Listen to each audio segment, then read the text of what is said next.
ബോറടിക്കുന്നല്ലോ. ആരെങ്കിലും ചാറ്റ് ചെയ്യും. ആരും ഇല്ല നോക്കട്ടെ.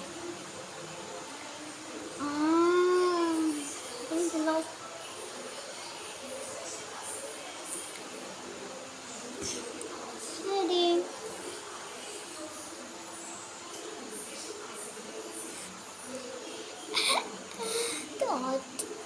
എവിടെ ഈ പറഞ്ഞ വീട്ടിലേക്ക് ഭയങ്കര ചിരിച്ച് ഞാൻ ചത്തോയി.